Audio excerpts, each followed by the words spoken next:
Hello, my name is Jamie, and today I am doing a book review on Helen Keller by Margaret Davidson. This is another book that I remember reading as a kid and liking as a kid. I wasn't sure this was it until I started reading it with my son, and it immediately came back to me that this was the book that I read. It is not difficult. It is not a difficult book.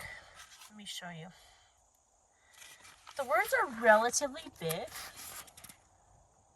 The margins are average, I think. No, the margins are actually pretty big. And it's a short book. It is only 91 pages. So, not a difficult read, but a very interesting one. It tells the story of Helen Keller. I'm not sure if you are familiar with her. She was a girl that was born normal, but when she was, I can't remember how old, maybe 1 or 2, she became very sick. And the result of her sickness was she lost her sight and her hearing. And her world was just dark for many years, and it was difficult for her parents to know how to relate to her, to know how to communicate with her, how to teach her. So she, not to be rude, but she lived just kind of dumbly, like she couldn't communicate. She didn't know how to build relationships. She didn't know people loved her, and it was a very rough time for her, a very rough childhood. But when she was older, I don't know, I can't remember how old she was. I want to say at least 8, maybe older. They contacted someone to come and teach her. It says, then one day Mrs. Keller read about a special school in Boston, Massachusetts called Perkins Institute, which was a school for the blind. But once, long ago, the teachers there had taught a little girl who was both blind and deaf, so there was some hope for her parents. They wrote to the school and they waited.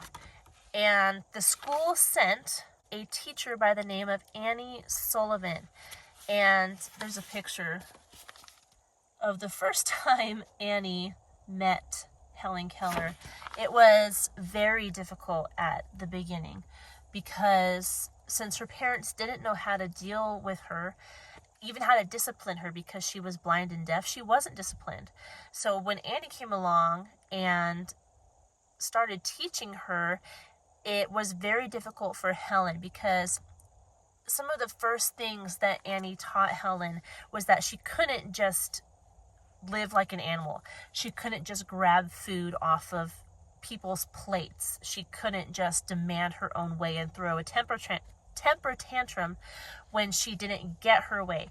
So the first stage of helping Helen was to discipline her and teach her how to live peaceably with those around her, which was difficult because she was so trapped in her own head. But soon Helen realized that Annie did care for her, and Annie Sullivan was able to teach her how to communicate, even how to speak with her lips. And it's an amazing book.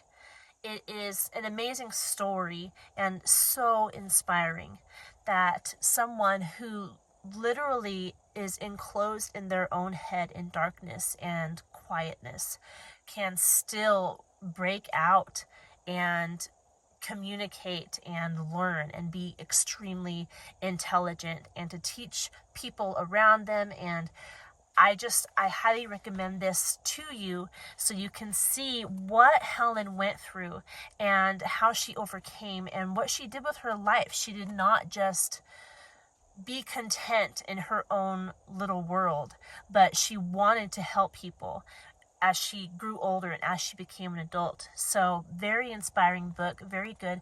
Not a difficult read, but there's a lot of substance in this book. As far as reading level, I looked up and it said grades 3 through 6th. I think it's a little simple for 6th grade. I'll have to say that. but still worth reading. As far as reading level, like, can they read it? I would say third grade. Third grade could read this. It might be pushing it a little bit for third graders, but I don't think it's too difficult for them. Definitely fourth grade. And it did say up to sixth grade, and reading level wise, it would be easy for a sixth grader, but there's so much substance to the story that I think it would be worthwhile for sixth graders and up to read this book. It has a lot of information on Helen Keller, and it's a quick but very enlightening look into her life. So it is worthwhile for even older kids to read.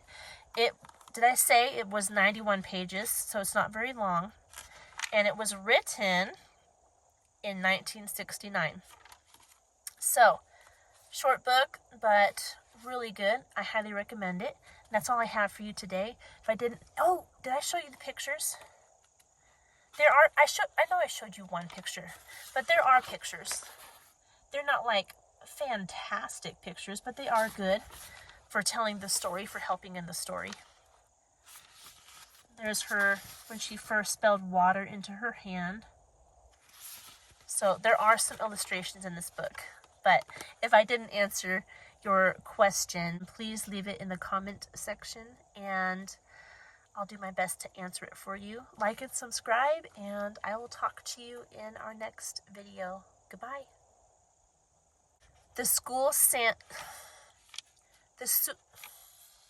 Please leave it in the comic section. I keep saying comic section.